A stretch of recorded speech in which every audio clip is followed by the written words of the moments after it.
None of us really know. None of us really know. I know. No, I know.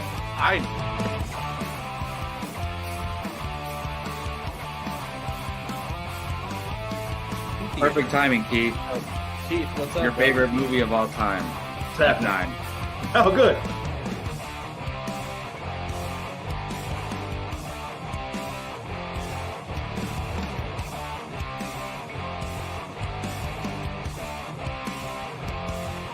How is there any other choice than Remember the Titans being number one? I'm curious. I'm spoiling mine, but Well, let's see. Here we go. Yeah, that's a good, I'm good not question, even Brian. done talking. you shouldn't be talking at this point. Happy holidays, everybody. Welcome back to Apocaflix Movies. This is Apocaflix Now, the movie hangout show from the crew. And so far, right now, we have a two-man crew. We will have Mr. Jacob Bartley and Mr. Keith Barnes on the show at some point, definitely soon. Jake Berlin, unfortunately, cannot make tonight because he has not seen what we are about to talk about. And we'll get to that in just a second. But first, I want to say hello, Brian. Hello. How are you? And how are the holidays going for you? Doing going at all. good. Chilling so far at the Madres. I stole one of her plants so that way I have some type of decoratory background instead of just Very a blank nice. wall. And what looks like a prison cell window. Man, what you doing time for? I know, right? So yeah, I'm just chilling, just enjoying the 2 weeks I have off for work. Oh, that's nice. Yeah, so can't. You watching complain. anything? I'm watching Wednesday right now. I'm like, Oh, okay. 3 or 4 episodes in. Yeah. And then Sean Sullivan wants me to watch Vox Machina, which is like a Dungeons and Dragons show. Yeah. And then I'm trying to think what else.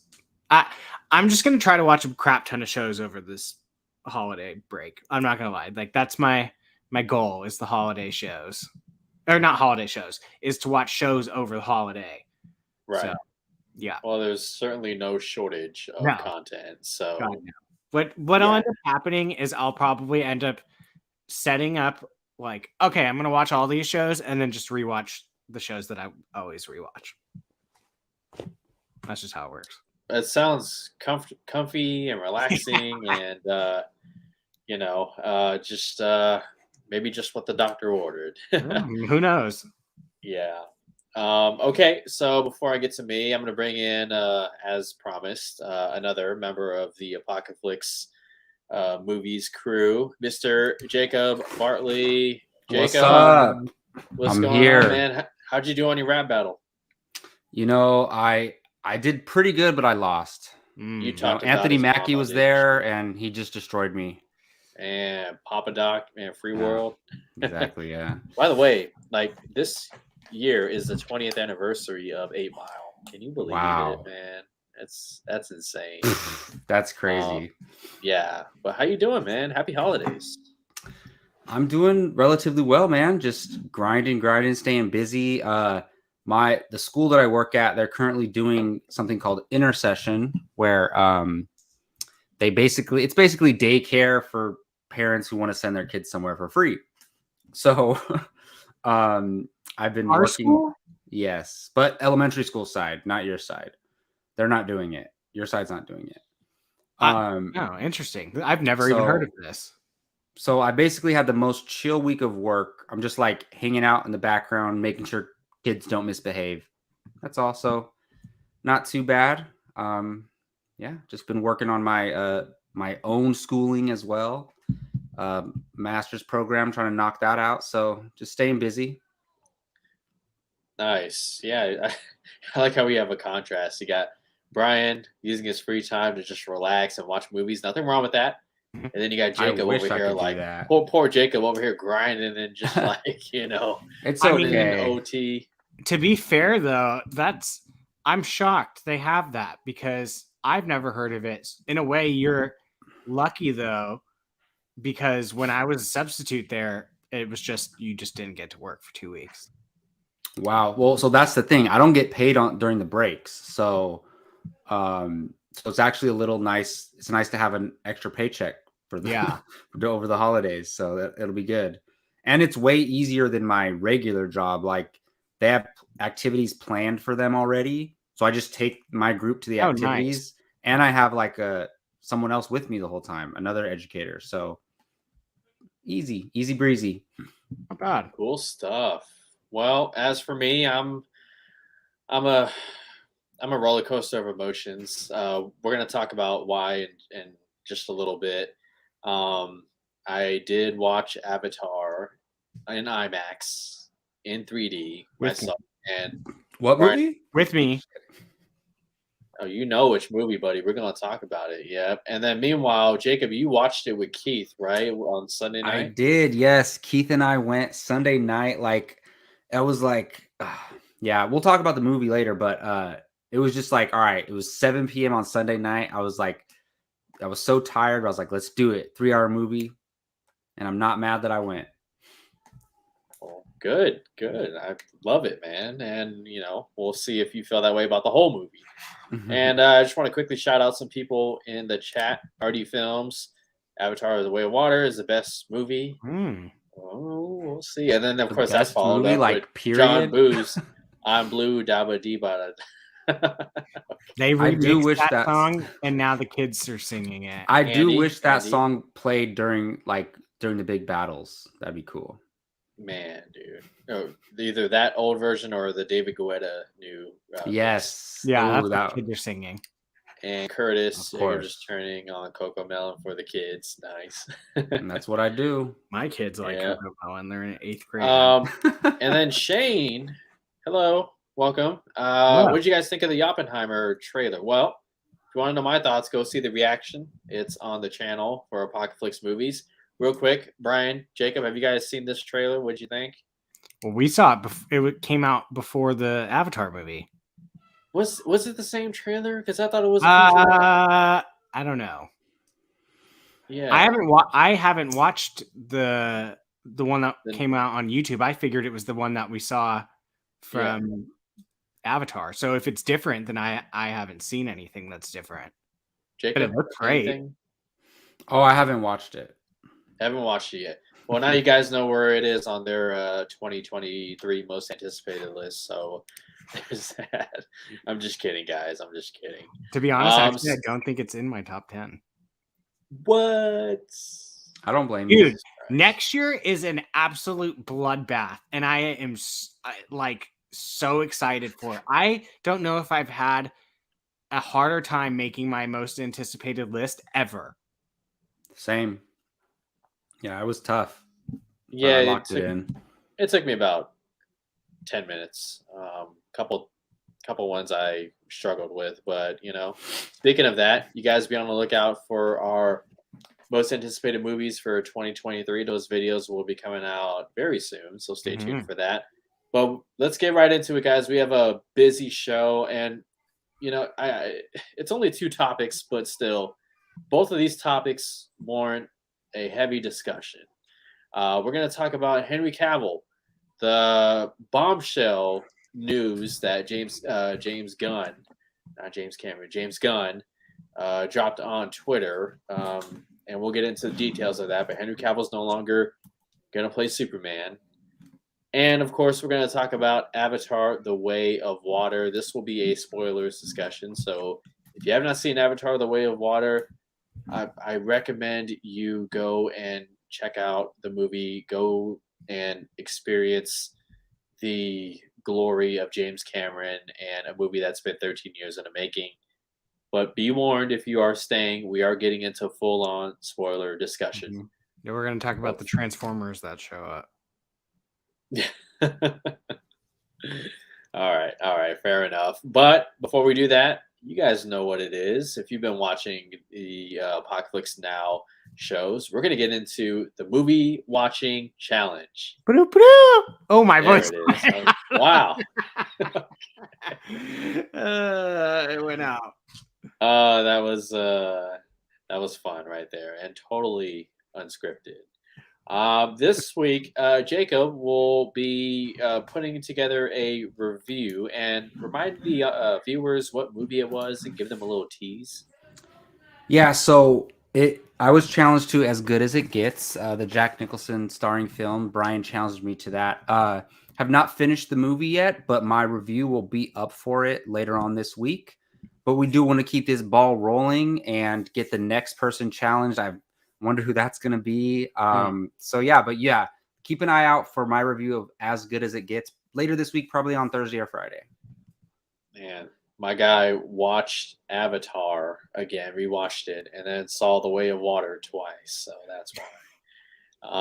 Okay, let's get into Exactly. it. Brian, bring up that wheel. Whoa, wait, hold on. Who are you challenging? Sorry, my bad. Like, bring up the wheel. We know where this is going. I thought so hard about who to challenge, bounce back and forth, and I decided on Brian Avellino. So let's go. No, I didn't think hard about it at all. I went straight to the spreadsheet. And Jacob, what movies have you chosen for Brian? Yes. Okay, Brian. The reason why I wrote can you update the spreadsheet was because I feel like the lines are blurring between the movies that we challenge you to over and over again, and you never watch. To be fair, there was one movie. To be fair, there was one movie that was not marked yellow. Oh, but I didn't choose it. It was The Raid. Okay. See, that's why I thought too as well. Okay, so there was one. Yeah, there was one. Awesome. But yes, so these are a few movies that I either think are just amazing and great, and anyone would love them, or Brian would love them in particular. I'm starting with Steve Jobs, the Michael Fassbender version. I know Gio also believes highly of this movie. Mm-hmm. It's actually one of my favorite movies of all time, is that Steve Jobs movie. Yeah. Brooklyn, starring I want to watch that. Saoirse Ronan. And I challenged you this before, but it never landed. I know. Dallas Buyers Club, the Matthew McConaughey, Jared Leto Oscar-winning film from a few years ago. And then The Aviator. Actually, it's a Martin Scorsese film, but I think it's a Scorsese film that you would really like because it's more of a historical film and it stars Leonardo DiCaprio, Cate Blanchett. So I think any of those would be a hitter for you. I'm content with pretty much all of them. I know of The Aviator, probably the least, but I actually know of it. Mm-hmm. But I obviously want Brooklyn for obvious reasons. Of course, yeah. I'm so shocked you never watched Brooklyn. I think it's the only one you haven't seen, right?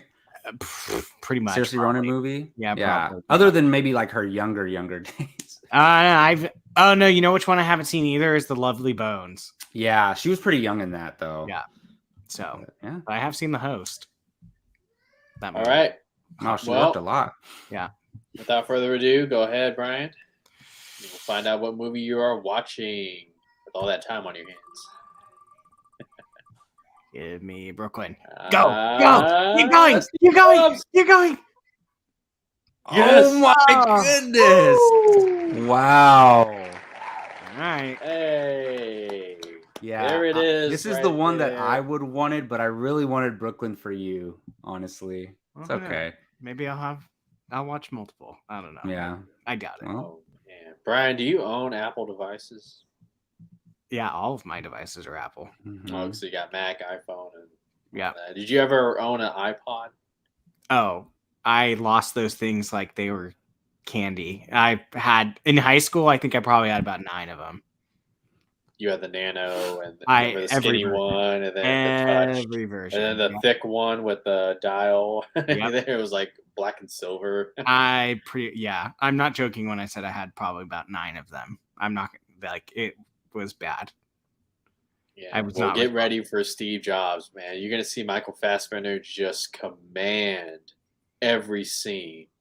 And it's the brilliance of Aaron Sorkin's writing with Danny Boyle's direction.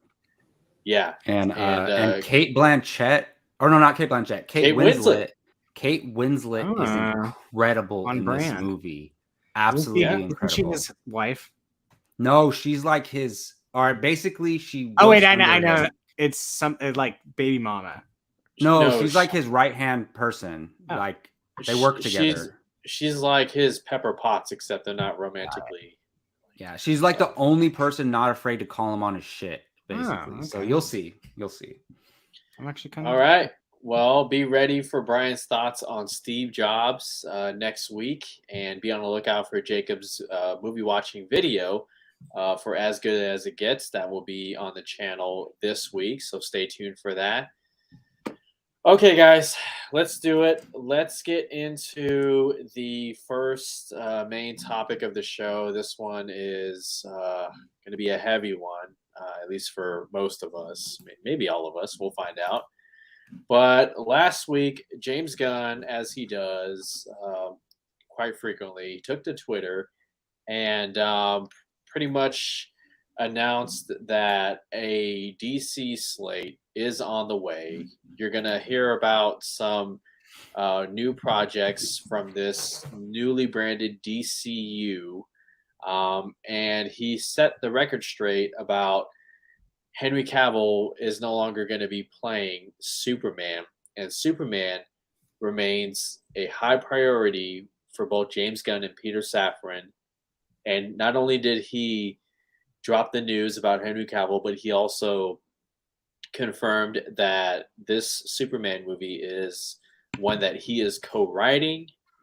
It is not an origin story, but a story focused on the early days of Superman.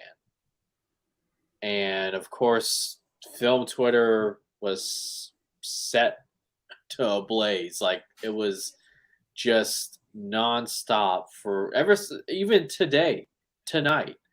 Like, you have a lot of emotions, a lot of opinions, and it's just freaking it's ugly out there, guys. It's really ugly. So I want to start with Jacob Bartley. I know you love Henry Cavill, you love Man of Steel, and you appreciate where the character was going. So go ahead, take it away. Share some of your thoughts on Henry Cavill no longer playing Superman again. This is just like a roller coaster, because not too long ago he was back, and I just don't understand how they made that decision and then so quickly made these other decisions. But we're not there, so we don't know exactly why everything happened the way it did. I mean, maybe they thought Black Adam was going to be much more successful. That might have had something to do with it. But Yep.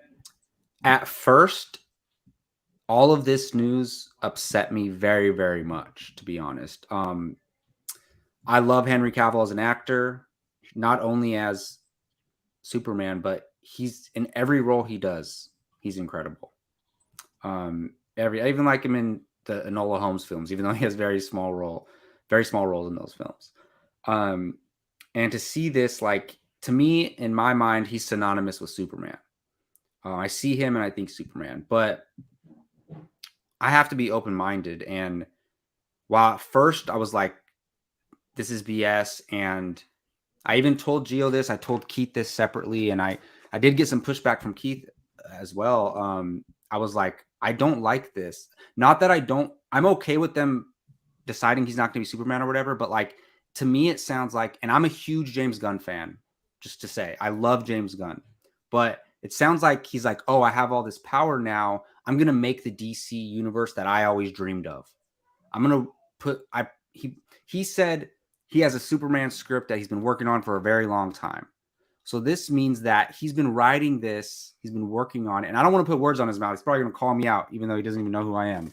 But I'm not going to put words in his mouth. I saw a tweet from him that said that it's something that he's been working on for a while. I'm paraphrasing, but essentially that's what it is. And so basically it's like, okay, now I'm in this position of power. I can bring all my dream projects to life that I've always imagined about these DC characters. And it's like, to me, he was putting that in front of what was best for the universe, what was best for DC and the movies and the fans. But after giving myself some time to think about it, I'm okay with it. The DCEU is not going, like, to me, honestly, I think this is the end of the DCU 100% completely. It's done. And so that being said, I'm going to remember it as, I'm going to love the movies that I loved. I'll forget about the movies I didn't love. I'm gonna look at it kind of the same way I look at the Fox X-Men universe. Look at how much I love Hugh Jackman, even though he's coming back. Let's pretend none of them never came back, but I love Hugh Jackman as Wolverine. He's Wolverine forever to me. But at one point, we accepted that that was over and that was done, and we had to move on. I'm just going to do the same thing with this. It was great while it lasted. It's a great era of DC films. Ups and downs for sure, but I've accepted it. But don't get me wrong, I was angry for like 4 days about it, Gio. So I'm right there with you, man. But I've accepted it, and I kind of thinking like, okay, well, after you rip the Band-Aid off and you start brand new, what are they going to give us? I'm thinking probably something pretty cool. So I'm going to be open-minded. Brian, take it away. I had a feeling this was coming when we talked about it. Like, yeah, the things that I was saying, because we literally did a show on this the day before it dropped. I just didn't see how it was going to work. Them creating a new universe with the same people. Like I mean, it's really hard because like I don't want to make this sound like it's a negative, but like I don't think anyone would be able to move on using Snyder's characters for a DCU. I mean, like having those characters continue you're always going to get some form of comparison, or like they should have kept these people. Like it just didn't. You can't have a clean slate using his characters. Those were his characters his actors, I should say. Those were his actors that he picked for that character. Can you reuse them in different roles? Sure. I 100% believe the rumor that Jason Momoa is going to be Lobo. I 100% believe that that's happening. I don't know. I just never was able to see how, like, I mean, if you would have reused Gal Gadot, people are going to be like, oh, she was better when it was this person. Or Henry Cavill's, oh, he was better when Zack Snyder was directing him. Like, I just didn't see how that was ever going to get put away. Like, he needs, honestly, a 100% clean slate. And don't get me wrong, I'm saying this as someone that wanted these actors to stay. I wanted Cavill to stay as Superman. 100%. I even wanted Gal Gadot to stay as Wonder Woman. I thought she's fantastic. We literally just said that last week too. Yeah. I mean, I could have done with probably everyone staying except for Ezra Miller. I just don't like his Flash. I don't care what he does outside the world. I just don't like his portrayal of Flash.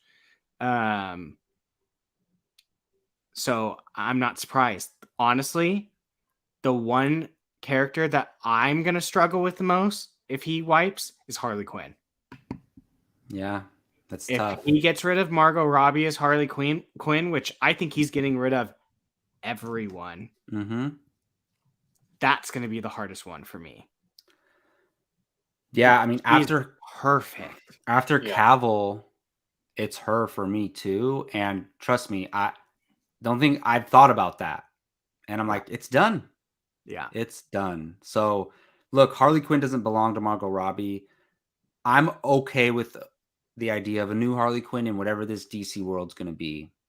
Like, and Gio, you know how much I love Harley Quinn. Like, that's so much so. I'm like, I don't like the Lady Gaga casting, but I'll still be open-minded to that. For that world and that movie. World is so weird that I like it. I guess it fits his Joker, sure, but yeah, see, like it's not easy to. It's such a fast like change. And Gio, I know you're probably gonna mention this, but like, why should I care about any DCEU movie that coming out before this new universe starts? The Why four should movies I coming out care? next year. Why should I even watch them? I gotta answer that question myself. I hope to God they salvage Blue Beetle somehow. They should I don't see why that movie can't be in their universe. There's no. It's a new character. You can get away. I think with that's it, the only one that could work. Yeah. Well, yeah, because I mean, you can still. Black Adam was. If they probably didn't have Waller and Cavill, you might have been able to save it. I mean, you also kind of are technically able to keep Shazam, but that's probably gone too. I Black Beetle just looks freaking dope. That might just be me wanting it. But isn't Peacemaker season 2 coming? So I don't know. That's going to be Peacemaker interesting. season 2 is on the way, and God, there's so many ways I could approach this. First off, let me just give a little bit of clarity. So, Dwayne Johnson and $7 Productions got Henry Cavill on board for Black Adam. They made it happen. They went behind Walter Hamada's back. Walter Hamada was a former president of DC Films, and Dwayne Johnson and $7 got their way.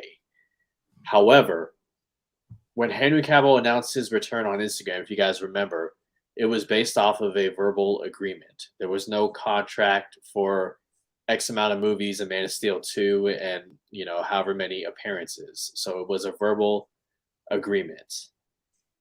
Then, after Black Adam had near the end of its theatrical run, James Gunn and Peter Safran took over. They were co-chairmen of DC Studios, and they had to decide what to do with what's already been established and what they want to do going forward for this 10-year plan. And like James Gunn stated in the tweet, he had a very positive, productive meeting with Henry Cavill, and he broke the news that Henry Cavill is not going to be a part of their future plans for the beginning of this DCU, despite Superman being a high priority for James Gunn. When I found out about it, I was in disbelief. I was in shock.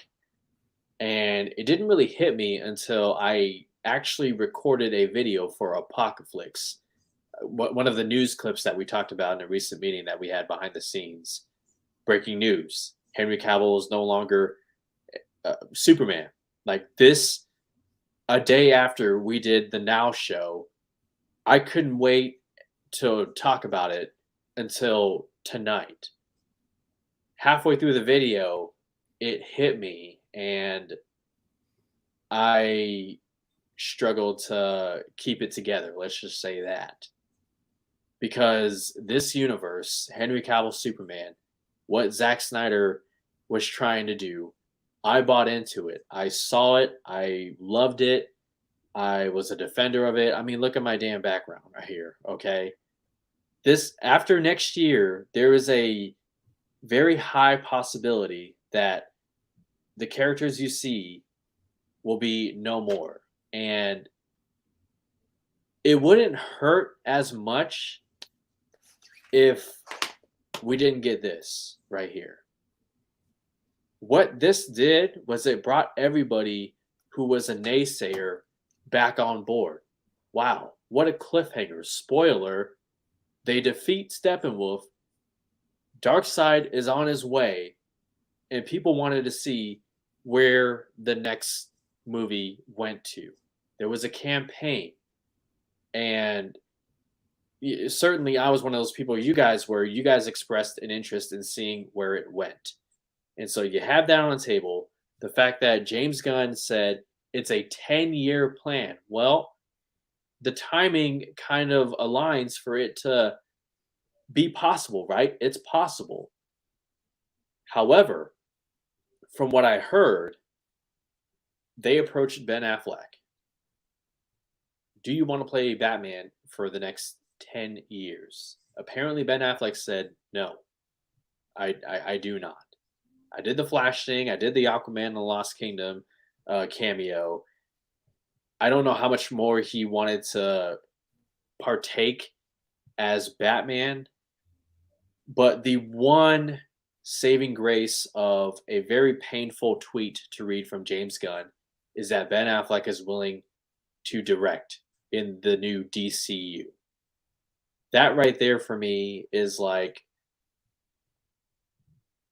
it's like, I don't know how to put it. Like, you guys remember the beginning of Finding Nemo when Marlin loses all the eggs, but then there's one egg that's left behind? Like, that's how I'm looking at it, like that. Horrible analogy, but I'm in a lot. I'm still. It makes sense. It's still tender right now. It really sucks, and so I'm still on the side that I think this is going to be a soft reboot. Zachary Levi tonight just hinted that his character might be safe. James Gunn has said, I really loved working with Margot Robbie on the Suicide Squad. We both have a mutual interest in doing more, possibly with Poison Ivy. That's been a big one that fans have been asking about. And then you got Peacemaker season 2 already announced. James Gunn probably already wrote it. And so I'm not ready to go all in that a full-on reboot is happening. To me, this makes the Flash movie. If there was one movie other than Blue Beetle, because Blue Beetle has all the right things going for it, the Flash movie becomes a lot more interesting because of that epilogue, because of where the DC universe goes after that third act. What's going to happen? We know Michael Keaton's Batman is more than likely going to be a one and done, for better or worse. Ben Affleck had shot a cameo for Aquaman and the Lost Kingdom, which releases 6 months after The Flash. That's probably no more. This is probably it for Batfleck in the Flash movie. So while it does hurt, it does suck. It makes me worried about Gal Gadot's Wonder Woman. I think Batfleck is done. I think we won't see him ever again. And Aquaman, this is where James Gunn, I know I've been talking, I'm going to let you guys get the final word, but this is where James Gunn better be careful, because he knew exactly what he was doing by saying, I'm good off Henry Cavill. He knew the firestorm it was going to create on Twitter, and you're seeing it. You're seeing it at this moment. You can go on Twitter, hashtag fire James Gunn, whatever. You better get this right, James Gunn. I am not, taking away any credit to what you've already accomplished. You better get this right. Because everybody, regardless of how they felt about the Snyderverse, everybody looked at Henry Cavill and said, yeah, that's Superman right there. Even how Henry Cavill addressed the news. He did it with grace. He did it with humility. He did it in a way that only Superman would do it. And it makes you love the guy even more. And so, James Gunn, you better get it right with this Superman. I do not envy the actor who's going to play Superman and follow in the footsteps of Henry Cavill coming off of Snyder Cut and, I guess, Black Adam. And if you're going to trade Aquaman for Lobo, remember, you're trading a character whose first movie made over $1 billion for a character like Lobo, who might be popular with the comic book fans, but is that a $1 billion movie? I don't know. So I hope he knows what he's doing. Obviously, we have no choice but to buy in. Some people, this is music to their ears. Others, like me, it's a very painful way of coming to terms with a universe that some people felt really ended back in 2017 with that Justice League theatrical movie. So I know I went on and on and on, guys, but I want to give you guys the final word to open the floor if you guys have anything else you want to say, Jacob, Brian, anything to add on? Maybe what to look forward to? Well, I'll just say, to me, Henry Cavill is the best part of the DCEU. So if you're getting rid of the best part of the DCEU, just reboot. Just do a full 100% reboot. Don't hold on to one or two pieces because they worked out. And I'm saying that as Harley, Margot Robbie's Harley Quinn too. Like, just get rid of all of it and start new. That's because I don't want to. And then what does that say? Like, oh, Margot Robbie was too important to keep to not reboot, but you weren't Henry Cavill, so no. Yeah, I don't think he's gonna keep her because he was ready to kill her in Suicide Squad. I'm sure. So I'm fine with the full on reboot, but like, don't expect. I'm telling this to, David Zaslav and Warner Brothers. Do not expect me to care about Aquaman, The Flash, and whatever other movies coming out. Which one am I missing? Blue Beetle and Shazam: Fury of the Gods. Yeah, like, because you'll care about Shazam. I'm tied. I love the connectivity of shared use cinematic universes. My favorite thing about going to watch an MCU movie or a DCEU movie is to find out how it furthers the universe going forward, and then speculating, ooh, what's going to happen here? What's going to happen here? Where's this going to go? And all of that is gone with these movies now for me. So that's where I'm at. Brian, does this news do anything for you as far as your excitement for the DC movies releasing? We got 4 next year. I mean, maybe you're not completely off the train, the hype train, but does it do anything for you? I mean, it doesn't make me more excited because I know because it's like coming to an end. I echo Jacob's, like, I mean, Marvel and DC and Star Wars are like the connected universes. So like, having to see like one of them be kind of like pointless, it's a little bit frustrating. To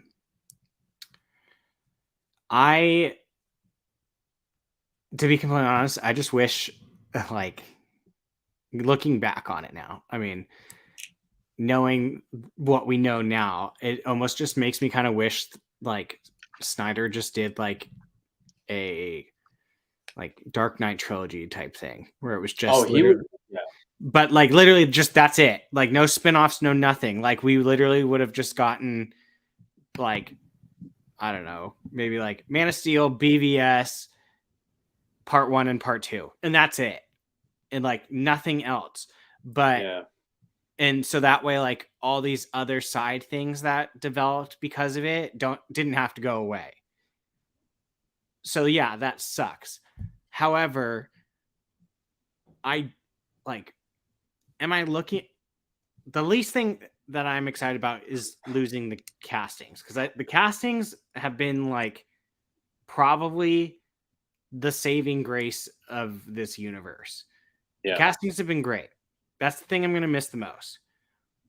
I am excited for a reboot in the sense of like the timeline will eventually just be like this, where it's like now it's like we're just like this, and it's like, oh my god, like characters are dead that shouldn't be dead, like it's just like it, yeah. So like for that I'm excited because like maybe we'll flesh out some characters and some stories like a little bit more.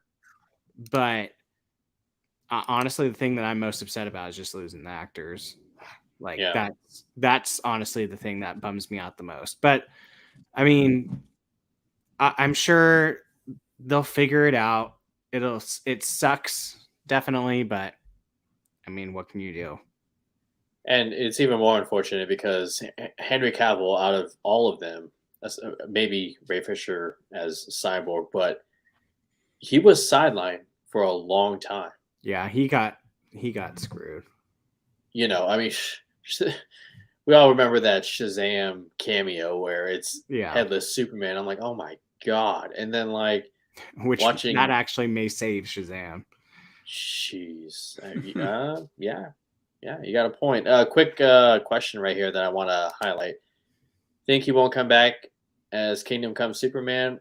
there is a chance, right? Not for Didn't a James long, Gunn long tease time. that?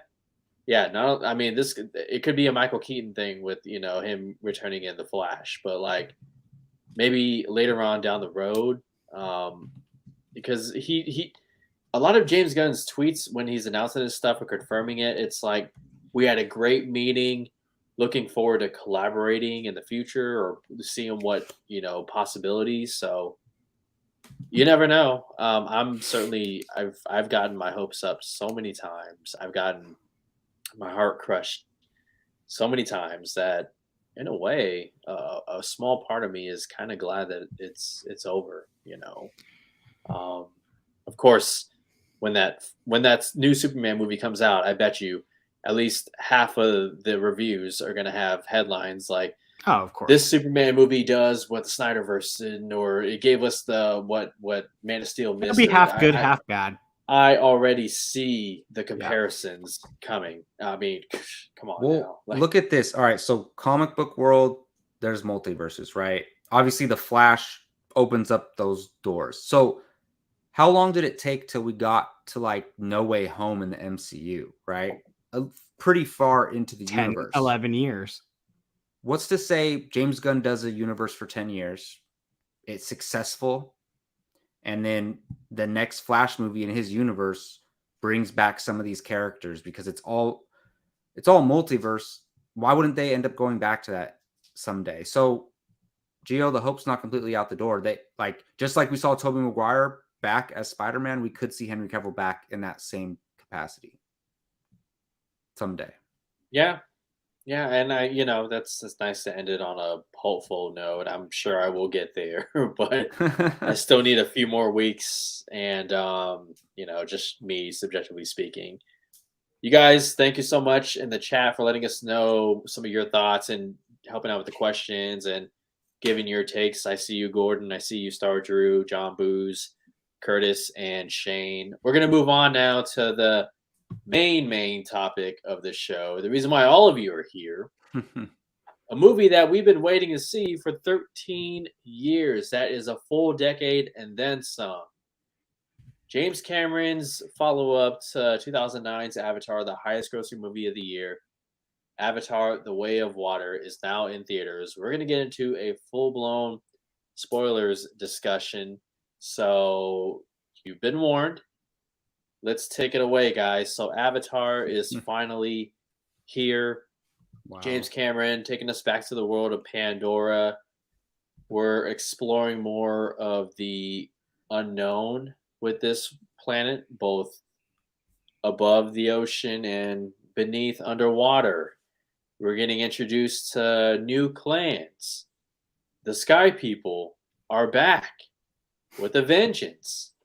And we see some familiar characters returning, except they're not quite the same. This is the first of 3 more planned sequels after The Way of Water. I want to get your guys' quick thoughts on this movie. Initial impressions before we deep dive into everything. Let's start with Jacob, because Jacob, you are the one who has seen it the most recent out of all of us. Take it away with Avatar, The Way of Water. Yeah, and I only know your thoughts from the out of theater reaction, Gio, and I have no idea what Brian thinks about it. So I'm curious to dive more into this. Just to lay some context for those who don't know, I'm not a big fan of the first Avatar movie, the 2009 one. I think it's a good movie. It's not a movie that, I mean, I've seen it 2 or 3 times. Saw it in theaters, obviously, the first time. Visually, one of the at the time it was the greatest feat in visuals in cinema. And you can't take nothing away from that. But like as a movie, story-wise, characters, I thought it was okay. It was good, but not best picture worthy. So this movie, they start working on these, and this movie was supposed to come out in 2015, the same year as The Force Awakens, I believe, the original date, if I'm not mistaken. I might be wrong on that, and it just gets delayed, and it kind of becomes like a laughing stock, right? Like people are just, oh, we're never going to see Avatar 2. Oh, why are you announcing 5 when you haven't done 2? And it's like, I never got in on those conversations, but I just kind of was like, I never supported the movie either. I was just like, we'll see. I mean, I'm not going to doubt James Cameron. I'm not going to go hard on either side.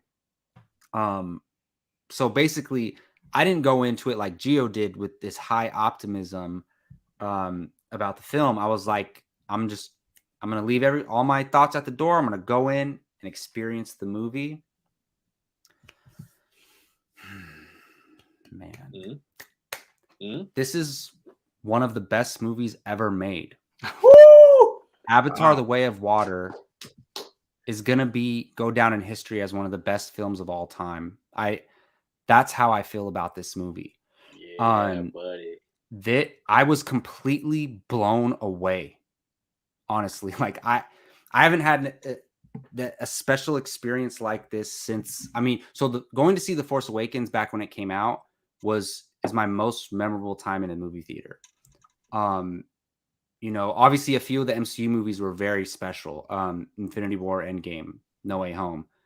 But this experience, I think this experience was different because I have no connection. Like, I'm not obsessed with this world. I don't have any expectations. So it really blew me away. I have to give credit where credit is due. And that is to James Cameron. He absolutely nailed it. And Gio, you for, telling us all along that this movie was going to be amazing. You were right. So we'll talk more about it. But like, Keith and I were going into the movie and we were both like, it can't be that good. Like, we'll see. It's gonna be solid. Da da da. We both were just blown away. So that's kind of how I'm feeling about it. Well, wow. Okay. Wasn't expecting that. I love it. I know we're all going to be on different levels of how we feel about it, but I'm still like thinking about this movie every day. I mean, it's only been 2 days, but yeah. Awesome. Brian, I messaged you a couple days ago and asked you, okay, you've had a couple days to sit on Avatar: The Way of Water. Did it increase or decrease in quality in your opinion? I want you to answer that. I text you with back. also giving your initial thoughts.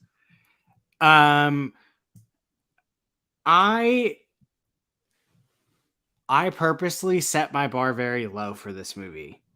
And I say that like the movie was going to be trash, which I knew it was never going to be trash in any capacity. But I set my bar low because I didn't want to put these like unreachable standards on it and then get in there and just be like, yep, this is what I thought.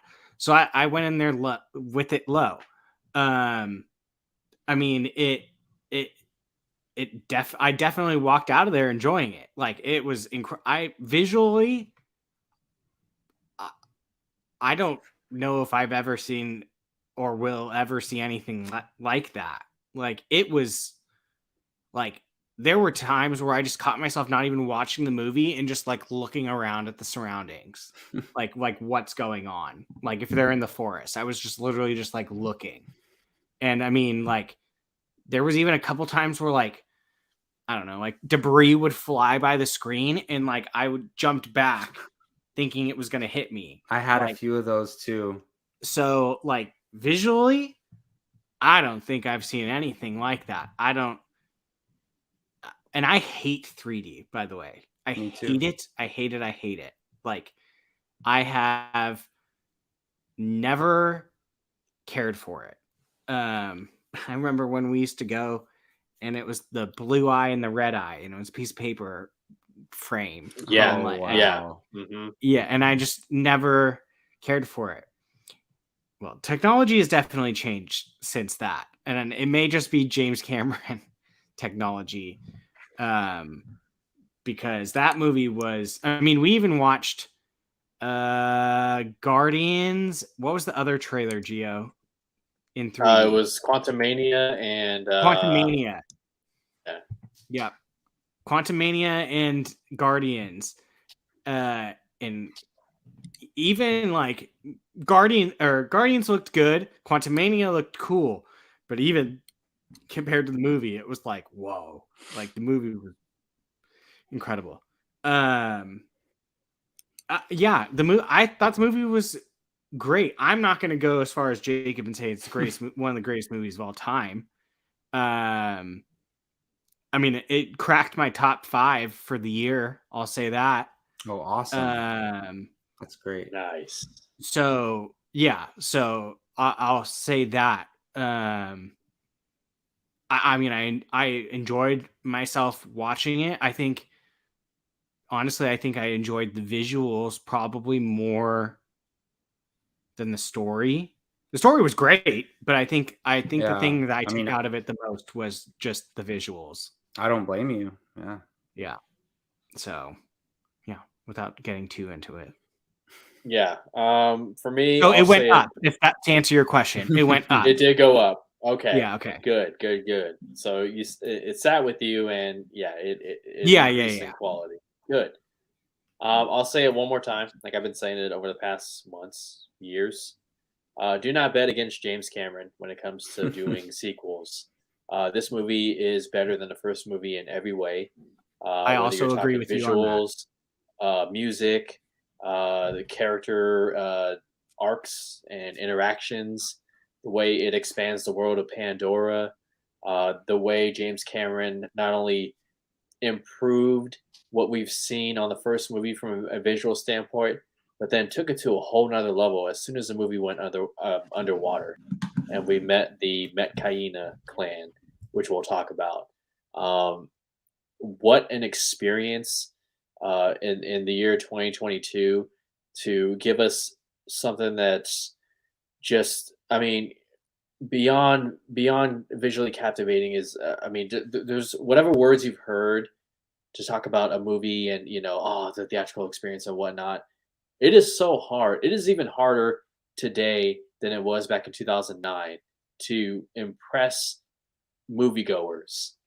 And that's one of the things I appreciated about The Matrix Resurrections is how it touched on that. Just how difficult it is to blow people's minds, blow them away. But James Cameron did it again with this one. And I'm happy to see it made just under $500 million so far. It might have already passed that as of this recording. This movie is going to have a lot of legs. It's a movie that I intend on watching at least one more time because it's that kind of experience. And if you haven't seen the movie yet, I'm going to tell you, even if you're not a fan of Avatar, go and watch this movie in the biggest screen possible. Don't rob yourself of experience. I'm not kidding you, literally just sent a text while you were talking to my friend that said I have no interest in seeing that movie, literally saying, don't care about the movies, just go and see the visuals. I literally just sent that text. Yeah. I mean, if anything, just go on an adventure back to Pandora and see more of that world. I mean, just, or wait for it on Disney Plus. I'm sure your flat screen TV and surround sound and all of that is just as good, right? But anyways, guys, let's get into it. Full blown spoilers. Let me start off here. The two leads. You have Jake Sully, played once again by Sam Worthington, right? Sam Worthington. Yes. Yeah. And Neytiri, played by Zoe Saldana. I liked them a lot more in this movie. I don't know if it was the family aspect, which family is a huge theme in this movie, right? I mean, they mentioned it many times. Like, our fortress is this family right here. And so it, like, for audiences right there, it that's something that you can connect to and relate to. I very much enjoyed their characters a lot more in this movie. It seemed like, maybe it was the fact that it's been 10 years since the first movie, but Sam Worthington, he was a lot more into the role. And I just really enjoyed the Sullys more in this movie. What do you guys want to touch on? Well, I agree with you in that point. It's like, I mean, that's what the movie's about, is them and their family and them protecting their family. I mean, Right. I forget the title that he has, but he's basically the chief of their clan in the At the forest. beginning, yeah. And he gives up that title. They go hide away with the Water Clan. And Gio, that's why you're hosting this review, because I don't know any of the terminology for Jake movie. Sully. I got you. Jake Yeah. Sully is the chief of the Omaticaya clan, and the water people are known as the Water Navi, the Metcalina clan. So Yeah. not that you'll remember them, but just in case anybody was wondering what the names were. Yeah, I mean, I think family elements and stories obviously hit with most people. Like Right. that's why it's in a lot of movies, because people can relate. But for me in particular, like I have two brothers and I'm very close with my mom. So just feeling this bond between the family was something very special. And the relationship with the brothers and where that all ended up, and just everything was so beautiful. And even the daughters and even Spider, oh my God, the Spider and Colonel Quaritch's relationship Did not see that coming. Might be the best part of the movie for me. Like all these elements, like I kept thinking like, oh, this movie's really good, and then like this happens and it elevates it to another level, and this happens, it elevates it to another level. So the family dynamic of this movie just did wonders for me, and not just their family, like the Water Clan's family, obviously Spider and what's going on with his father, quote unquote. What a conflict, right? I mean, okay, so like he already has a kind of a difficult, where we find the character is in a difficult spot, right? Because he very much adapted to being a part of the Navi and whatnot, but even Natiri let it slip later on in the movie, like, you're an alien, you're really not one of us. I was like, oh my God, like that's been kind of an underlying thing with the character throughout the whole entire movie. And the more time he spends with the Sky People, I got the sense that yes, they're bad, but there's like I don't know, like there's something that they offer. Yeah, it's something that they offer that the Navi could never.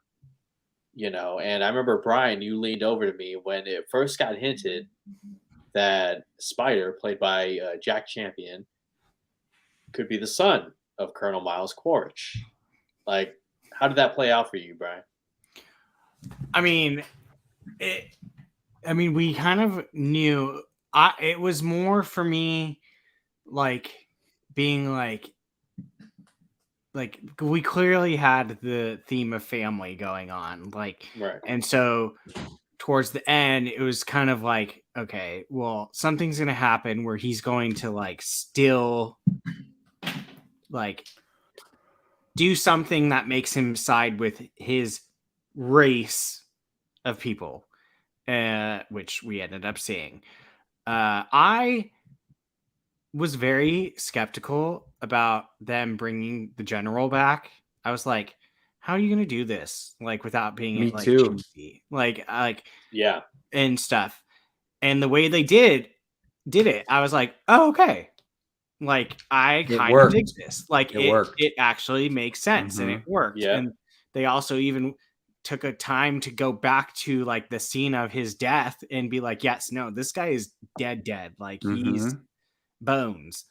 He looks badass too. Like his Oh, I mean, his avatar. Yeah. Yeah. And so badass. I will say I that is one thing that I was apprehensive about, and I actually was like, this worked out really well. Like, I'm actually completely on board with it. Like, it made sense to the point where I was like, when he was like, you thought he was gonna die at the end, I was like, oh man, like they just brought him back and he's gonna die again. Like, and so like I was glad that they kept him alive, which, I mean, at the beginning of the movie, I was like, why are they bringing this guy back? So I mean, for me, that's a huge win. And then his relationship with the son, I think, like it was like that. He knew it wasn't his dad, but he never had the dad in the first place. So like he's still building this connection with this guy that's supposed to be his dad, but he loves his other family, but at the same time, it's not really his family. This guy is his family. So I dug that aspect. I think honestly, probably that might have been my favorite storyline that was going on was the general's storyline. Because I like I said, was not really like keen with him coming back, and then once I saw how they did it, it was like, okay, this actually works, and it is makes it good. All right. Well, before we get any further, I want to bring in the fourth member. Like I promised, guys. See, I told you I'm a man of my word. I want to bring in Mr. Keith Barnes. Keith, what up? Good evening, gentlemen. Thank you for having me. Wow. Happy to excited to talk about Avatar. Last Airbender. Yeah, that's what we're talking about, right? We're talking about that. If you guys didn't hear, M. Night Shyamalan is coming back. Yes. Hey, that's the movie I was talking about when I first talked about this movie, right? That's that I gave such high praise. Netflix show. So, Keith, I want you to give your initial thoughts and then touch on how the return of the character, Colonel Miles Quaritch, how is that for you? But start with your initial impressions. Colonel Buzzcut. Oh, that's his name. That's all I've been calling him in my head is Colonel Buzzcut. Because I don't. Did they ever say it? Did anyone ever say his name? Did anyone call him anything? They call him a Colonel or Quaritch. I had to look that up earlier. I didn't know it. What was his name? I didn't know. It's all good. Stephen Lang. Yes, Stephen Lang, blind man in the house. That's so I keep calling him. That's him, right? Isn't that him in that movie? Yeah. Okay. Yeah. Man, I'm sure Jacob, my buddy Jacob Barley mentioned he and I went to go see this movie. Boom. Yes. Yeah. Nice. Keith, we were both. We were. You should have listened. We did a whole show in the parking garage Basically, afterwards, talking about how great this movie is. Yeah, absolutely loved it. Excuse me, Gio. You convinced me 2 years ago when we were talking about previewing this movie, and you mentioned the James Cameron. Like I looked at it like, it is James Cameron. I mean, he honestly he hasn't missed at all. I mean, I think he did one of those Piranha movies back in the early 80s. But from then on, Piranha 3D. Oh no, that wasn't his. But I think he did like Piranha 2 or something. It might be Piranha 3D. It might be actually. Yeah, Are you talking about James Cameron? I think he did. Right? I'm pretty sure. As far as directing, I don't think so. Okay, well maybe not. I thought he did. I know he's a big like effects guy. Like he's. Oh yeah. But even back then, I think he was like coming out of he was one of the early guys. But anyway, so you, Gio, like I said, you convinced me 2 years ago. You know what? Trust in James Cameron. He co-directed Piranha 2. He did co-direct. Okay. Isn't that crazy? Yeah, I mean it's another water movie, so not too. He needed funding for the first Terminator movie, so he. Kind of, yeah. That's kind of.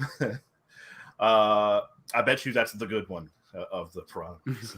Probably. But Jinx. Great. You loved it. Loved it. Now, hold on. Before we go any further, guys, we got a super sticker here. Jeffrey Miller, thank you so much for sending that. We appreciate it. James Cameron appreciates it too. So he sends all money goes to funding the next film. It goes to funding. Okay, like they're a little more than halfway done with Avatar 4. So believe it or not. But Keith, we were on the topic of Colonel Miles Quaritch, him coming back. When we found out Stephen Lang was returning, we're like, how? He literally took an arrow to the chest, and we know how lethal Neytiri's arrows are. Like, multiple arrows. But how did the return of that character work for you? And, was there something about, whatever happened with this character arc in this movie that really stood out? Those are big big 6-foot long arrows too. Those are big giant arrows she's killing people with. Well, I want to jump to something Brian just mentioned. That you know, you were glad that they kept him alive at the end. I'm in between on that. Partially, I mean, and I guess Cameron mentioned that he's going to be the villain in like multiple movies. The first 3 movies. So I don't know if that includes Avatar 3 or Avatar 4. We'll find out. I mean, it's. I would assume it's an arc. Well, yeah, I mean, I would say it's 1, 2, and 3 because he was the villain in the first one too. Yeah. That's interesting. Okay. Well, I usually don't like villains that he's just the worst. He's a terrible villain. He's actually, I don't know if he's somebody that we look at and give enough credit as a villain. It's something we'll probably have to revisit as one of the movie, best / worst movie villains. If you count this movie now, that'll boost him up there. Yeah, you're right. Oh yeah. And I usually hate villains like that won't go away, won't die. It's funny. I mentioned this. There's a villain like that in this that actually is like, why won't this person go? But wouldn't it have been like Brian said, like, oh, he dies again, and then dies again. Like, you don't want to, you don't want to do that. But but as far as him, that's how I felt at the end of this movie. The way it started. I know watching the trailer, we were curious how are they bringing him back? Oh, okay. I didn't look into anything about this movie. I watched the trailer like the one time with you guys, and then that's it. So I had no idea. So it made sense. As far as the time, when by the way, did they mention? Is this set is it real time ish? It's 10 years after the first movie. Okay, so essentially they have 3 kids plus their adopted Curie, which we'll talk about in shortly. But so okay, I'm just curious. Okay, so I mean, so that makes sense. It's some technology clearly they had been working on. Obviously, well, they already had, but they were. I thought that was a nice creative way to bring him back. It's not like it's him. It's not really him, but it kind of is. It has his memories and everything up until his death. Up until his death. Right. Which I feel like there's something else. I'm trying to think of. There was another movie or show where somebody did something similar to that. I couldn't think of it, but if anybody's in the chat or whatever, if anybody knows. I think it's been done. Similar stuff has been done in a lot of different movies and TV shows. Oh, I know. Like uploading consciousness to another body, like type thing. No, yeah, I know. There was something specific. You know what it is? Now that you say that, RoboCop. What? That's what I was thinking of. Oh, okay. It's RoboCop. Yeah. It's kind of essentially that, but so as far as his arc, I don't know. I don't know if I want to see. And Jacob and I talked about this. I don't know if I want to see him turn and become good, if you will. Like, I don't want to say good, but the general. Yeah. Oh, I don't like think Colonel. I don't know. Colonel. Jacob, have you mentioned that yet? Colonel, whatever. No, I haven't mentioned you that think yet. he's going to turn good? No, not good. I don't see that. Not good, but so much that it'll be a thing where he'll team up with the okay, so I'm saying like obviously he showed he cares about Spider, right? So like that's the key right there. Is like if his only way to be close with Spider, like we've seen this before where like there's a villain, there's no way they'd ever work with the heroes. And then another threat comes around that he's like, nah, I gotta take them out now. Yeah, like, that could be true. So, Edie Falco's could be the main antagonist. Speaking of that, Jacob was like, Jacob was like, is that Tony Soprano's wife? That's nice. I literally turned to Gio and go, is that Edie Falco?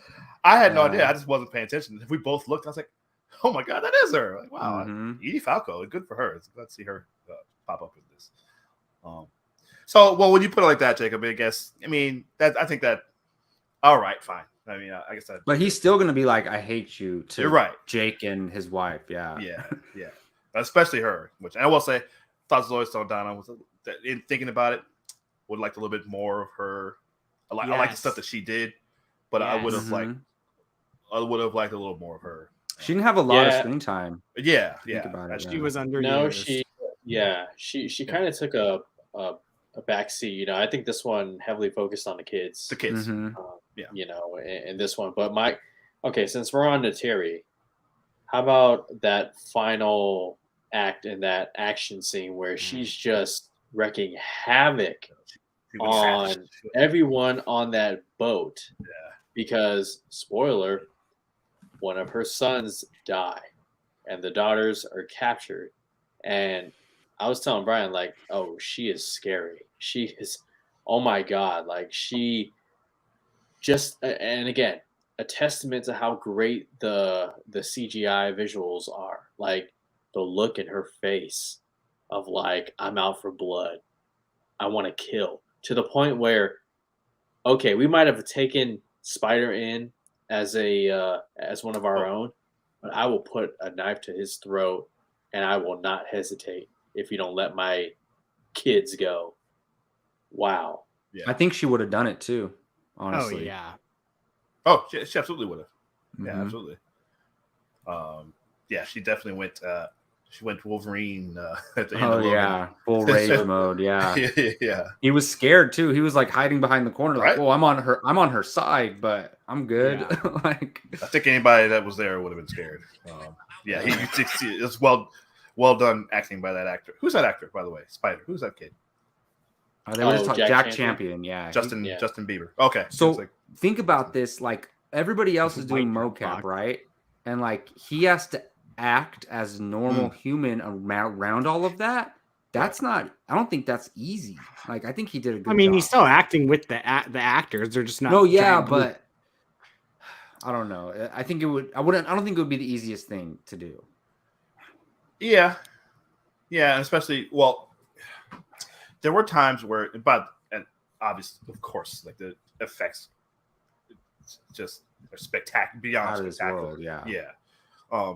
But it's weird because there were times where I would see him and it would kind of throw me off seeing Throw him you off a little bit, yeah. versus like in that environment and with the other characters. So it shows how well done that is. That was, man. That's incredible. I feel like I do wonder, looking at the next one, how much they're gonna ramp that up even more. But yeah, I would have liked. Yeah, it was Neytiri. Is that her name? Neytiri. Mhm. Yeah, I don't know because I felt that way about the first one too. Would have liked more of her. Like when I felt that way when I rewatched the first one a couple years ago. I felt she was more interesting. I never. One of the reasons I didn't love the first one initially is that I didn't really like the Jake Sully character. I didn't didn't like.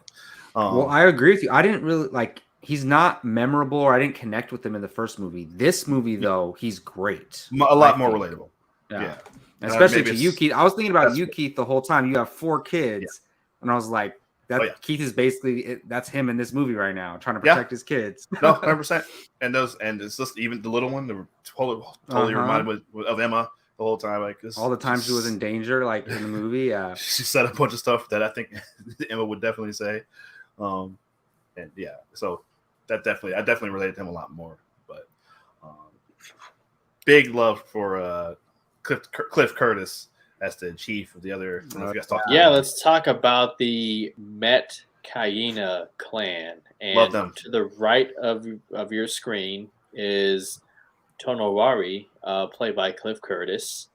Yeah. And to the left is Ronau, played by Kate Winslet. yep. How'd you guys feel about being introduced to this new clan, expanding the world of Pandora?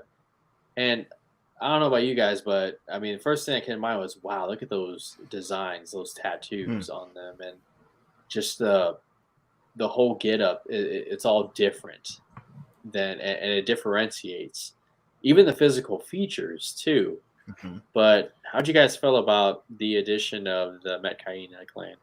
Underused. Oh, you think so? Underused? Yeah. Okay. Do you mean the whole? Do you mean like the two of them, or like the whole? Yeah, like as a those whole? two. Okay. Oh, I see what you're saying. Yeah, Yeah, like they were a little bit shocked. Yeah. Like one of the big things for me, at least that I felt, was it's like Kate Winslet's in this movie, Mhm. and then it's like she's in it for like 10 minutes, Sure. and I'm like, She's in it for 10 minutes, and this is a 3-hour plus movie. Like, what? She the doesn't hell? love. She doesn't love working with James Cameron. Oh, she doesn't. I didn't know that. I thought, No. Dang, she still Um, did though. Nice. She's so yeah. that was surprising to me. Like, we saw their kids more than them Mhm. For like, sure. Oh yeah. easily. Like those Well, kid actors were in the movie more than Kate Winslet and the other guy. Yeah. Sorry, I don't know his name. Cliff. The Tonowati. great Cliff Curtis. Cliff Curtis. I Cliff knew it was Curtis. Cliff. I didn't know the last part.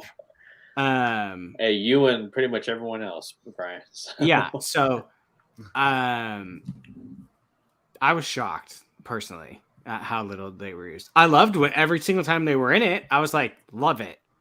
Love the way they look. Love how they resemble fish more than the like tree. and- Like the design was dope. Like I caught myself literally noticing like new things every single time I saw them. Like that their arms were actually more like fins, and then like Yeah. certain things were like more like The tails are way bigger. yeah. Yeah. Mhm. So I did like that. I was just like, whoa, we are really not spending that much time with them. Which I'm assuming the next movie, if obviously there is one, which I'm sure there will be, they will be in it a lot more. But yeah, I thought freaking Kate Winslet was going to be like in half this movie, and she's in like 10 minutes. And to your point, fair. Brian, and Curtis beat me to it, but there is something that I noticed. with That the is third him. act. I thought that. Oh, sorry. No, go ahead. Oh, so no, Dude. I saw Gordon's. I had From I thought Fear the he was Walking dude Dead? from Fear the Walking Dead. Okay, that's what I But thought. Gio, this comment you're about to bring up Go is ahead, something Gio. that Keith and I talked about. So we should get into that. Yeah, I mean they showed up to the battle. They you got know, their kids I and mean, left. Kate Winslet's Roanoke character is like, no, I'm going. I don't care if I'm pregnant or whatever. I'm a warrior. I'm like, hell Right. yeah, you're Kate Winslet first of all. Okay, like they're gonna use you, but yeah, they showed up, and then next thing you know, they weren't anywhere to be found. Jacob and I at were the like, end. I was like, wait, where was everybody else? Like, Okay, it's do you just- guys, did they give us an indication that they left? No, they just left. No, Because Okay, so- I was thinking the whole Yeah. entire time this Okay. was happening. I'm like, okay, when are they going to Where's swoop the- in? And they never Yeah. did. So Yeah, Keith and I okay. were saying, like, we were like, oh my God, this movie's almost perfect. And we were like, the only thing that doesn't make sense is like, they didn't show when they left. Like, Right. they could have at least saying, like, we got our kids, let's go. Like, Alright. or, Yeah, or like- anything. Cool. Or Jake could have been like, all right, we'll take care of it from here. Like, you Right. guys go, we got this. Like, get your family safe. That's it. Yeah. 10-second scene. Yeah. I don't know why.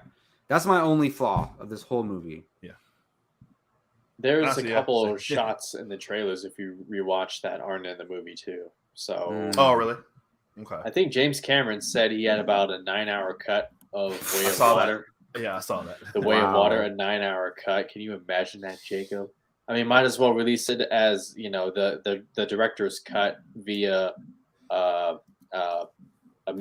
limited series, 9 episodes. Just like do that, break it into chapters, like another masterpiece. So, yeah, I absolutely loved everything about the Metcalfe clan.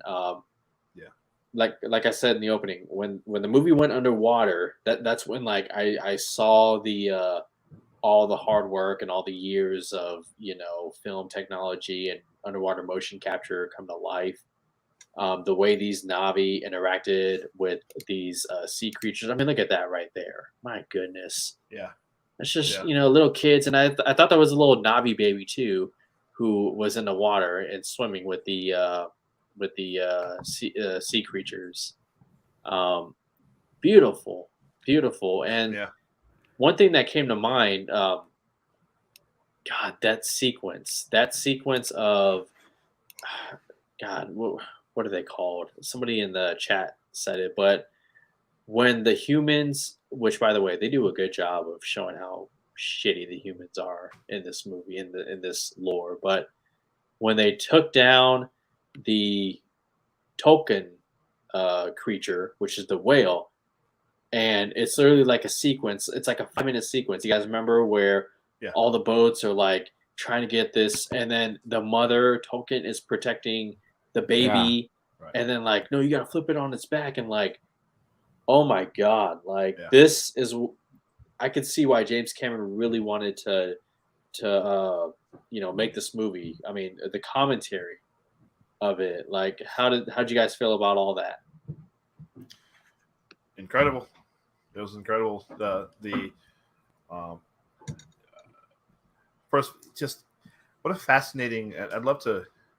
I'm sure there's interviews with him about it somewhere, but so I'll have to look for that. But his fascination with the ocean is it's pretty interesting, and his clear love of the ocean and of the sea and other sea creatures. I talked about to Jacob like the design of all the sea creatures, by the way, which is amazing because like obviously they're based on real things that we know of that are in the ocean. But yeah, what that scene was, it was really good. What I really liked was, I mean, these guys are hunters, of course, and they're hunting these giant animals. But I love the way they're showing it, and the guy is explaining what it is they're doing and how they do it at the same time. Like, I thought that was really cool. I mean, it was a brutal scene, obviously, once they get in. It's tragic, obviously, but it was cool the way they did a good job of showing and telling what it is they're doing. And then once they get inside and that big drill inside they took it a step further, and they said, hey, we're going to clamp open the mouth and we're going to drill into the roof of the mouth into the brain. Awful. And we're going to have this liquid. So they're no longer interested in the whole rest of it, unobtainium. Right. They want the liquid in the token creature because it's the key to what was it? Slows down aging or it stops aging. They like basically can live forever off of it. Right. I mean, he made a point to say it stops aging, and he was like, it just stops.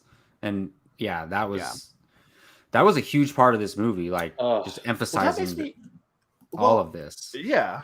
And so this kind of brings in one of my negatives. Oh, go ahead. Okay. I was more upset about the whale dying than their child. He spent like 10 minutes like dragging out this whale being killed. And like to the point where I was just like, come on, like, stop. We get it. It's a sad scene.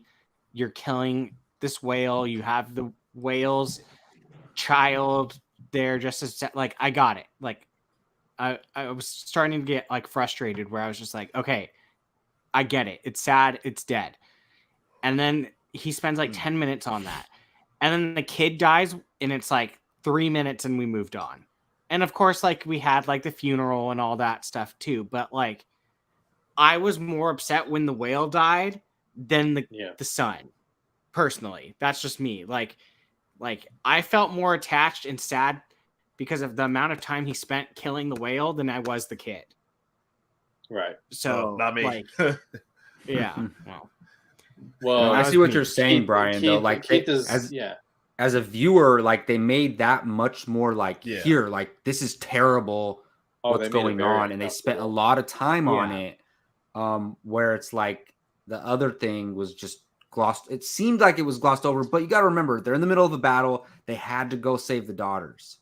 That they had no choice. And they did give the funeral. I really appreciate the funeral part, and then how they went under and they connected and they were able to see their memories and like go back to their memories. So, oh man, I feel like they gave it its due, but it did feel very rushed when it happened. For sure. It did.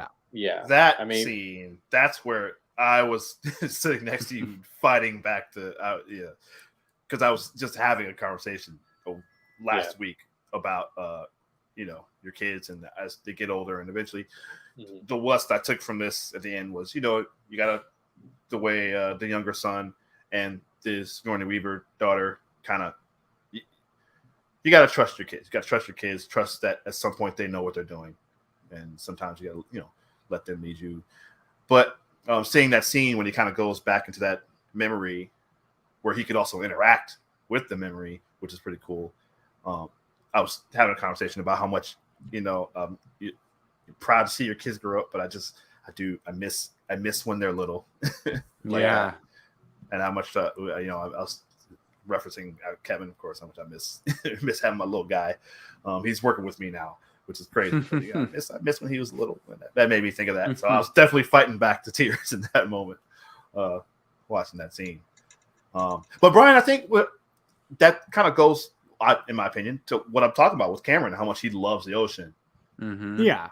Just he put so much emphasis on that. Yeah, I didn't even think about that until you pointed it out. So yeah, I think you're right. He definitely did make a point to show how terrible it is. Yeah, it was like 10 minutes long. Like I was getting like frustrated with like the amount of like killing of the whale and stuff. I'm like, okay, like fuck.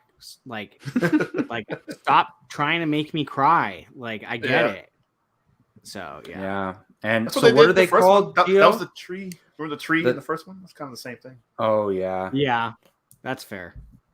Which he just burned down the whole forest this time, and it was just all right. We're moving on. Yeah. They're called like the whale creatures. Like when token. Yeah. When that element gets introduced like halfway through the movie, I wasn't sure where they were going with it, but it became a huge part of the movie.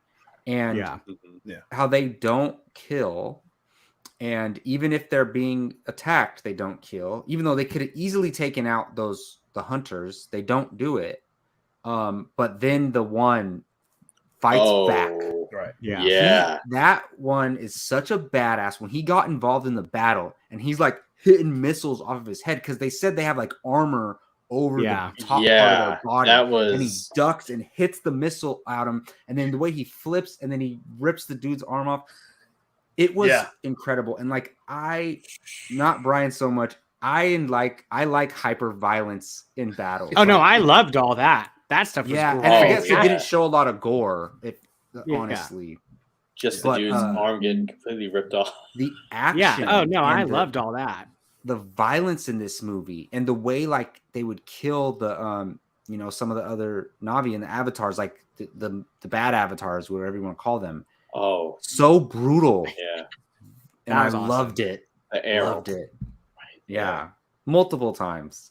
Just like I don't mind like that type of violence. I just don't like gratuitous blood, like where it's just blood and guts. Yeah. If they showed that, it would be rated R. Like, yeah. It's gonna ooze out. Yeah. Oh no! I was hearing when the guy ripped his arm off. I thought that exact same thing. In my head, I said, "There's always a bigger fish." So did I. Yeah. Very good. Well, one character we didn't talk about, Sigourney Weaver, is back as a teenage Na'vi named Kiri, the adopted daughter.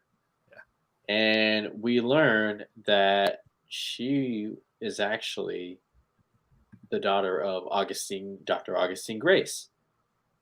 So, and they made a little joke about that. They're like, okay, who was it? Come on now. Like, look at the video. Look how close that person is to you and whatnot. But first off, you bring Sigourney Weaver back, okay, after she clearly, like, she died in the first movie, her character.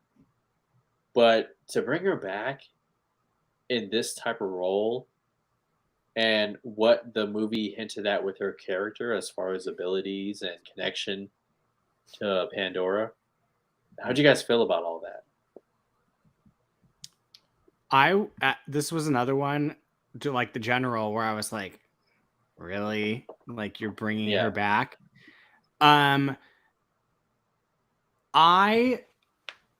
I loved the character. I don't know if it needed to actually be Sigourney Weaver. Like, there were a couple times where I was like, I heard like plain as day heard her voice, and I was just like, okay. So like it was just, I think that could have been a different young actress. Did I absolutely hate it or anything? No. Did it take away from the movie and make me not like it or anything? No, because the character's arc was awesome. Like it might have been the best part, one of at least. I just kind of don't think it needed to be Sigourney Weaver, like, because it just like. You thought it I don't sound like my dad. My sister doesn't sound like my mom. Like, you don't need that thing. That's what that makes me think that it's her. Like, maybe it's actual. What's her name again? Great lady, Doctor. Oh, Dr. Grace Augustine. Yeah. You think that's actually her, and she just doesn't remember at all? I think it's something like that. That's just in my, because I've been thinking about this. Like, what? Where did she come from? Did it say that she was adopted, right? But where was she born, or where did she? Oh, she was born in that tube, right? I was the whole entire time thinking, like, they're gonna say like she's like Anakin, where it's like she was created out of by the Force. Yeah, yeah. That's like, what. So that's what I think. I was waiting for it. I was waiting for this. Like, that's what I think it is. Yeah, I still kind of think that's what it's going to be. Yeah, I think it's her just reborn. Well, what do they call the mother Earth? It's not Earth, but they basically call the deity, their moon planet, like mother, basically. And they could just say like she created it. I don't know, but so she goes in when they go into the science lab, they showed it like that. Iowa. The Navi in the tube, the water tube, gave birth to her, right? And yeah, that was right? It was Grace's avatar. Yeah, gave birth to her. And what is she? Why is she still in the tube? Do we know why? Like, she's dead, right? Because Grace can't use her because she's dead. That's one. That's why I think it's her. Yeah, I mean, she got on top of the tube and was like, "Hi, Mom," or whatever. I can't imagine like. So instead of if I have an avatar, Geo can just jump into that avatar. Like, I would assume it's your avatar. Like, if they made a Blue Brian and I died, Geo can't just take over Blue Brian. So maybe, and I think that's kind of what Gordon is saying here in the chat. Like, because the first time in the first movie, it was the first transfer was unsuccessful, right? It was Grace Augustine, but that didn't work out. The second one was Jake Sully. That worked out. Right. But what if they had a successful transfer, but it was because she died before they could do it? It was in the form of maybe she was pregnant already. Or it's either that, or it was just like they said, immaculate conception, where instead of it just became a pregnancy through that avatar's very interesting body. Very interested to find out. Yeah But then what do you she's make definitely special. Clearly she has superpowers. Where does that why is she the only one who's she's like able to so connected with this planet? Manipulate it's actually a moon, right? I Pandora. Yeah. Oh, is it? I believe I don't so. know. I don't remember. It's a moon because remember there's the smaller planet and then there's a huge one right next to it. Pandora's the smaller one. Okay. Yeah, I don't remember that. And then there's neighboring planets. Yeah. Earth.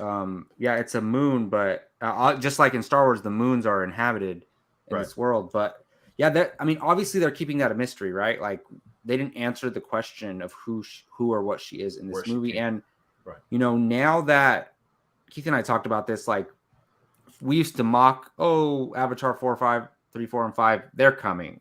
They're coming. They're going to be made.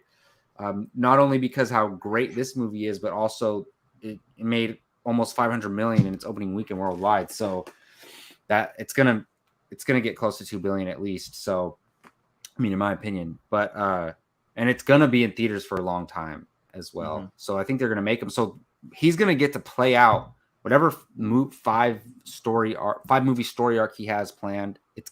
I think we're gonna see it. Yeah. So I think we're gonna see where they go with that character, but I don't know if we have enough information to know yet.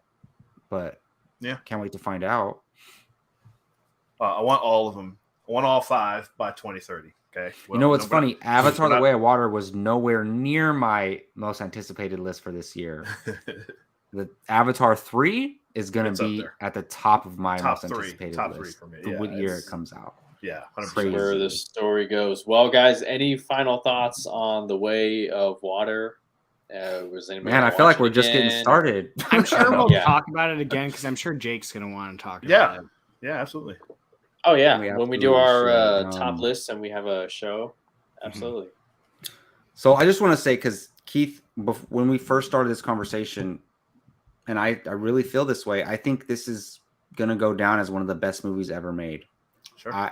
That was such a special experience. Like, just everything, the visuals, the 3D, even, like, I don't even like 3D. And I felt like there was debris coming at me. I felt like there were raindrops falling in front of me. I felt like I was underwater at times.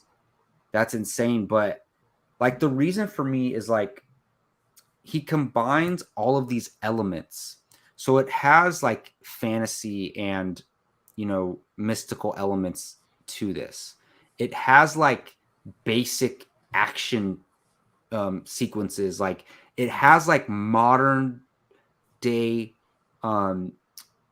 language in it too. And it's like, I know they show the language switch when he says, oh, eventually it became like English. And basically they're still talking in their native tongue, but we're hearing it as English.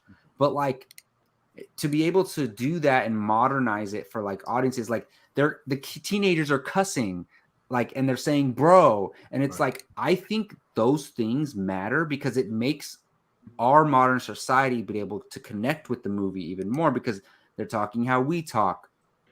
And it has that special, like, just epic feeling to it. So it has all these elements and then it delivers and the visual effects are perfect. And like, my only flaw is that the Green family left in the middle of the battle, like whatever. I mean, it's just a beautiful movie and it's why we go to the movies.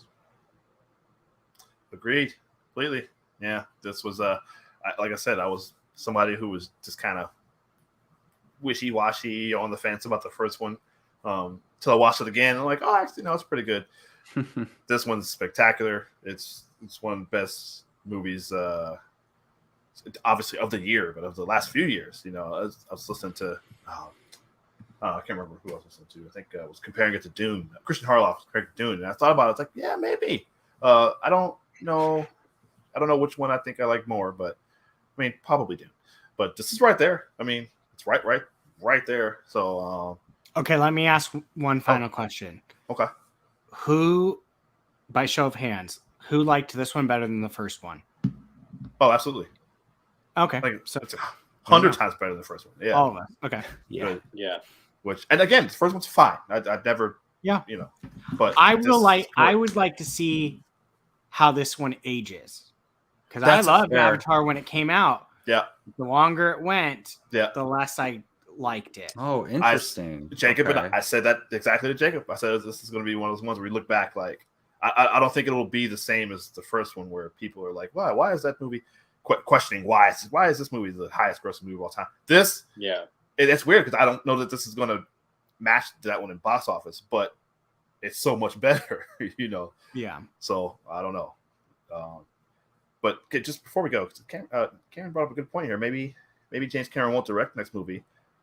That's interesting. He already did, right? No, he already finished 3. He's done. He's like 90% done with 4. Right. He might not direct 5. Yeah, right. Didn't he say 4 and 5? He was like, maybe someone else 4 did. He's almost done with, but 5, that's going to be the one where like whoever directs it, he has to train them.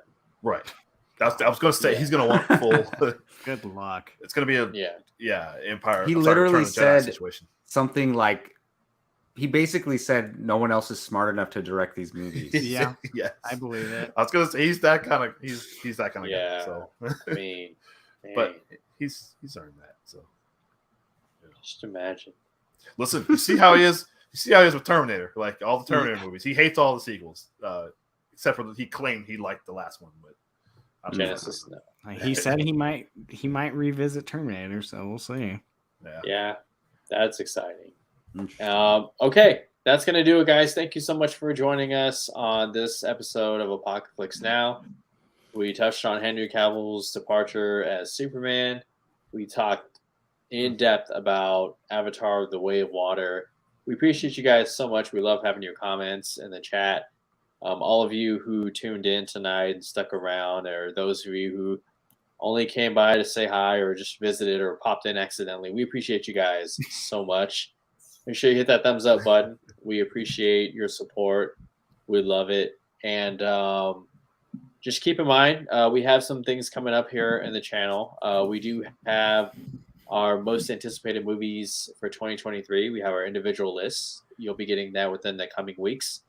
You're also going to get our top movies of 2022. I believe it's top 10. That's going to be on the first week of January.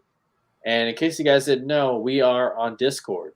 Come check us out and continue the discussion, not just every Tuesday at 7 p.m. Pacific time, but bother us any time of the day, literally, even in the middle of the night. Some of you are just like, what are you guys still doing up? Like, come on.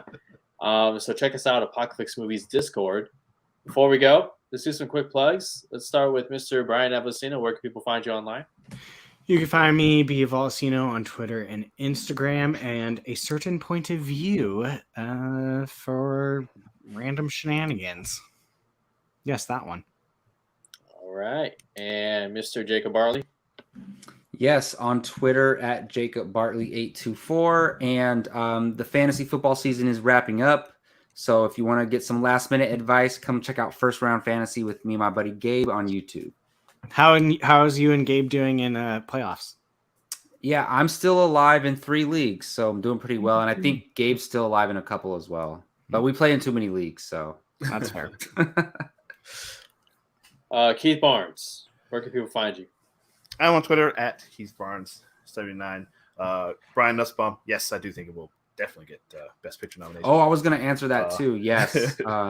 Yeah. Brian Nussbaum asked if we think it'll get a Best Picture nomination. Yes. Probably. Yep. Yeah, absolutely.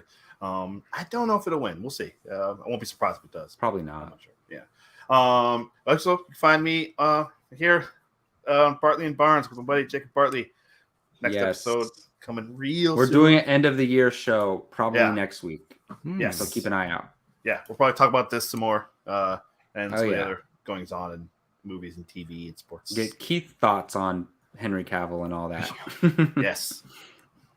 All right. And of course, you guys can find me on Twitter at InsiderGeo. And I do have a separate channel, Fandom United. It's kind of in the same state as DC right now, the DCU. I'm figuring some things out. And but you guys could definitely find a lot of me on this channel. So stay tuned. 2023 is right around the corner. Some big things happening. We'd love to have you guys along for the ride. It is a gold mine of content when it comes to movies and TV shows. I couldn't be any more excited about 2023. And that's going to do it. Thank you guys again so much. We appreciate your time. We appreciate your support. Until the next now, you guys take care.